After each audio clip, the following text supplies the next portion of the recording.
Good evening, and this is Hall Monitor. I'm Denise Clay-Murray, and I'm here with Kadida Kenner, the Executive Director of the New Pennsylvania Project, a group of people that are going around the state making sure that if you are not a voter, that you become one just in time for the 2022 midterms and the governor's election and some other things that are coming up.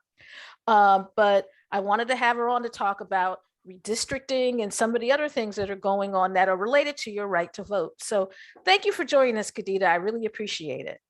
Thank you. Thank you for having me, Denise. So let's start first with redistricting. So there's a lot that goes into that people don't necessarily understand. We know that it's something that's done every 10 years because of the census, but what is the process of redistricting, and why is it that Pennsylvania seems to be, not necessarily doing it smoothly right now?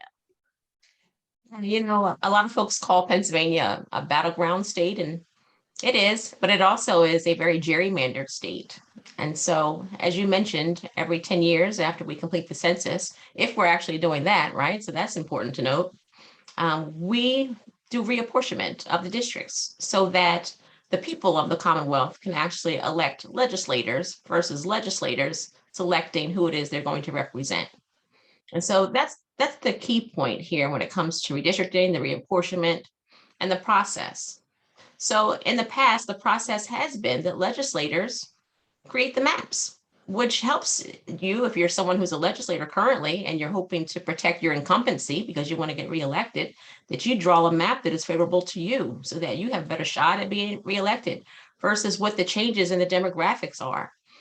Population decline here in the Commonwealth tells us that we're going to lose a U.S. congressperson because of the population shift, but the population shift also in Pennsylvania tells us that there are more communities of color, more folks of color, and they need to be represented fairly, and we need to have a representative democracy. And so there are various ways in which we're currently conducting reapportionment and redistricting. So we're creating maps in this moment for the state legislature. So for our state representatives, our state senators, that's one map that's being created.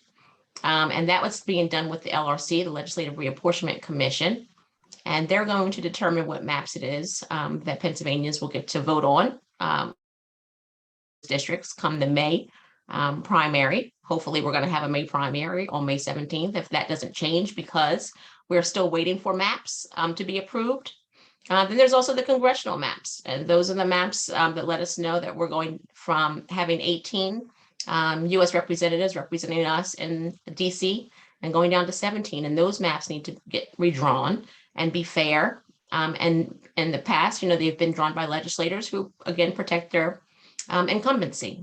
And so we want to make sure that the maps going forward for 2022 and 2032 and 42 are all fair and representative of the demographics of the Commonwealth and not for the benefit of legislators who draw maps to secure that they can be reelected. Now, how do the people make sure that this is the process that takes place and make sure that it's fair? What can they do to make sure that it's fair? We have to, voting is one thing we can do, and that's just not enough in these times. We have to have, we need to be involved in what is happening in our democracy. We need to be involved. And so what people can do is they can reach out to their legislators and they can let them know that, we're calling for fair maps. We want to be represented by people who are representative of us and not the other way around. They can also, there was an opportunity, it's too late now, but people were creating their own maps, using software and apps and mathematics and coming up with their own people's maps that they believed were more consistent with the demographic shift here in the Commonwealth. So that period is expired right now where you could submit a map of your own, if you're someone who's into that. I mean, they have programs where they have like elementary school students creating maps, and they sometimes do a better job than the legislators have done. So that's one way in which people can get involved. Get involved in the map making process. Again, it's too late for this time around, but know that for the future that you have an opportunity to do that and be heard by the legislative reapportionment commissions and others when they hold community conversations, when they hold hearings. I'm actually someone who testified in the Legislative Reapportionment Commission hearing a couple weeks ago in Harrisburg, where I wanted to call attention to the fact that we need fair representation. If me being a Black woman wearing my hair natural, I would like to have a representative who understands that issue, that if I'm being discriminated against in the workplace because of the way I wear my hair naturally, I need a representative who understands that that is a concern of mine and will bring legislation forward, because that representative, that legislator represents me. They need to understand all the needs of their constituents. If we have folks whose first primary language is Spanish, we need to make sure that representatives representing us in government have folks in their offices who can speak to their constituents, all of their constituents, those who voted for them and those who did not, and those who are not even of voting age who need representation. So I think that's really important for everybody out there to hear. I was listening to the city council redistricting hearings this morning, and one of the issues that kept coming up was prison gerrymandering, legislative redistricting that allows a municipality that has a prison to take the people in that prison and count them toward their legislative district instead of the legislative districts they come from. Is that one of the issues that needs to be worked out with this particular set of maps? Is that still going on, or has Pennsylvania done something to try to, I guess, keep it at bay? There's been legislation along the way. Leader Joanna McClinton authored a prison gerrymandering bill, which got bipartisan support. I think it's important to note that, yes, there is a such thing called prison gerrymandering. And what happens is it robs communities, particularly communities of color, of their power. When we are taking folks who come from Philadelphia and we are placing them, incarcerating them in, let's say, Forest County. Anybody ever been to Forest County, Pennsylvania, right? We're placing them in Forest County, Pennsylvania. We are then giving their political power to Forest County. And so that changes the numbers there in the county, where Forest County wouldn't have such a population. They're now having a population because they're including the incarcerated folks who are now being imprisoned in those prisons there, or those jails in Forest County. And so what happens is the folks who are incarcerated have less political power because they're no longer being represented back in Philadelphia, by someone who had been representing them prior to incarceration, or their family members who live there. They are now being counted in Forest County, which gives the funding to Forest County. It helps them pave their roads and roads and bridges and repair their bridges. It helps them with funding for various things. It could be for COVID mitigation. So all that funding goes to a place in which someone actually doesn't even have voting power, but for the majority of this, it gives power to white folks and takes it away from communities of color who are over incarcerated in this moment. So how does all of this impact what you do with the New Pennsylvania Project? For people who don't know what the New Pennsylvania Project is, and I don't know how many of our listeners may not know that, but I'm just going to assume that there might be some. Talk a little bit about the New Pennsylvania Project and how all of this stuff with redistricting affects what you do. Yeah. There are 1.1 million Pennsylvanians who are eligible to vote in this moment, but not registered to vote. And they've chosen to remain out of the electorate. They've chosen not to cast a ballot at all. Maybe they're 49 years old and have never cast a ballot. They just don't think that politics is for them. They don't think that their needs are being met. They don't think that any political party is going to make a change in their life. And so they've stayed out of the electorate. There are some who voted maybe for the first time ever in 2008 and haven't voted since. For the same reasons I just said, those aren't joining at all because they don't see their needs being met. They don't see their lives changing. So what it is that we're trying to do as the New Pennsylvania Project is bring all those folks into the electorate so we can build power in these neighborhoods who are not seeing change. And that's how you bring about the change. We need to make sure that elected officials feel us, feel our power, and understand that we will get to the ballot box every May and every November. We vote twice a year here in the Commonwealth. And it's not just these presidential elections that are so sexy that everybody wants to come out and vote for, but it's these these smaller elections, or these municipal elections, these local elections that folks need to come out for in record numbers, because this is how things get done. And this is where change happens on the local level. All voting is local, right? So I think that it's important for people to hear that the New Pennsylvania Project is all about bringing folks back into the electorate, or into the electorate for the first time, particularly amongst communities of color.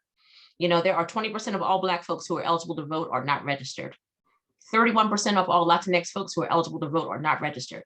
42% of all Asian Pacific Islander folks who are eligible to vote are not registered in the Commonwealth. And the youth vote as well. Only 1 in 4 high school Pennsylvanians who are eligible to vote are registered to vote, 1 in 4. And that number goes down even less in the cities, in Pittsburgh and Philadelphia. It's only like 15% at this moment. 15% of all eligible high school students are registered to vote. And we can't wait for them to get on college campus to register them to vote, because not everybody attends college. And so we need to make sure that we're getting to young folks right now in this moment as well, or we're going to lose a generation of voters. So what we do at the New Pennsylvania Project is we knock on doors. We meet people where they are, if it's their home, if it's the bodega, if it is their neighborhood barber. We're trying to meet them where they are, talk to them about the issues, listen to them about what the issues are that are keeping them from joining the electorate, and then getting them by multiple touches. Sometimes we have to talk to them once, sometimes we need to talk to them 6 times.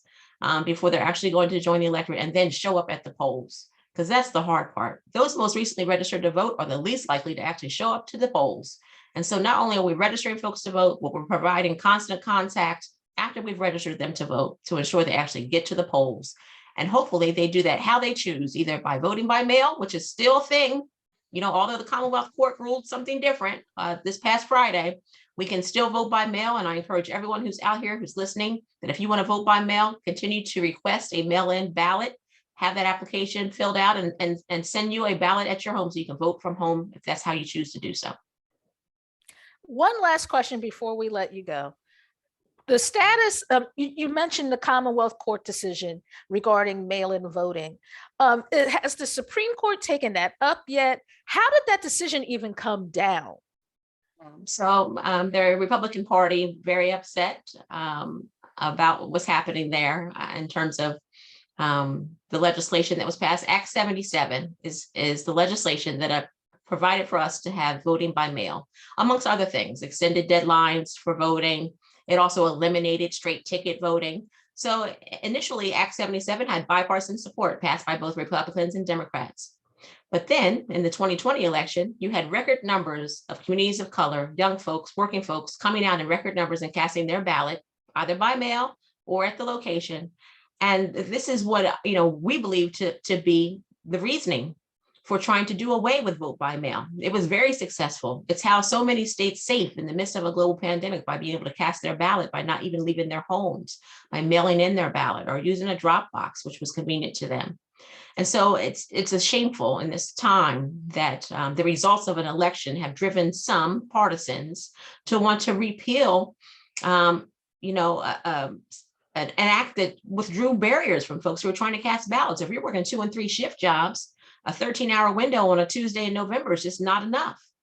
And so the Commonwealth Court ruled, a 3-2 ruling that they were going to put a stop to the vote by mail. But there was an immediate stay of that decision by the Pennsylvania Supreme Court, who will hear that case. And undoubtedly, I'm sure, if they're paying attention to the Pennsylvania Constitution, rule that the Commonwealth Court was incorrect in their decision. Okay, well, thank you so much, Kadida, for giving us some of your time today. We really appreciate it. That's Kadida Kenner. She's the executive director of the New Pennsylvania Project. And can you share your website with folks in case they want to get involved? Sure. We're all over social media as well. You can find us at the New Pennsylvania Project on most Twitter, on Facebook at New Pennsylvania. You can find us on our website to get all the other information and link you to our social media. You can have an opportunity to donate to our work or get involved. If you want to help us knock on doors and reach people where they are, you can go to www.newpaproject.org. And lots of information there for people. And they can also register to vote. So if you need to register to vote, go to our website and we'll put you through to the portal to register to vote in this very moment. Okay, thank you. Thank you so much. And we'll be back with more of Hall Monitor in a moment. Thanks, Denise.